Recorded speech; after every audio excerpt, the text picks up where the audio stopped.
So there's this paradox where psychologists, counselors, and the like, basically healers that charge what I feel is lots of money for their, counseling services, they're not actually very close to my state.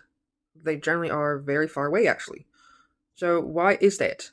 Because you would think that these are the kinds of people that would be close to me, because we both emphasize about healing. But there's a set of self-deception that people who pursue and are in these professions have or are under that they don't want to get out of, generally speaking. And it has to do with the fact that they don't understand equality, and they can really only continue to do what they do on people who are not very conscious as well.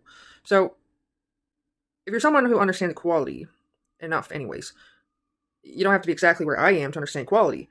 But if you're awake enough, what ends up happening is you realize that the psychologists and counselors are taking all your money and while treating you like a second-class citizen. So what I mean by that is you are bound to their schedules, especially the part about being limited to talking to them for 50 minutes at a time usually, and not being allowed more than that, of course without paying them more, and basically not being able to talk to them outside of therapy, so you're strictly having to be in this fake relationship with them, while pretending like they care about you and that they're some kind of friend of yours.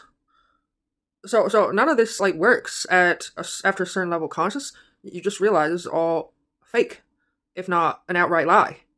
You're just too conscious to know that it's a lie. It can't be the case that you're both my friend in the true meaning of the sense, while also charging me lots of money every time I have to talk to you. These two things simply do not add up. And so that's what I mean, that these kinds of professions can only really work up to a certain level of consciousness before it has to collapse. Before the light would be too much for it to still be workable. You would understand that you are actually hurting your clients by treating them like, lesser than. Again, by charging them lots of money to speak to you and generally being unavailable. So this is very obvious if you awaken enough, but even amongst a lot of spiritual folks, this is still a huge blind spot. So that's why I want to explain a bit more about that.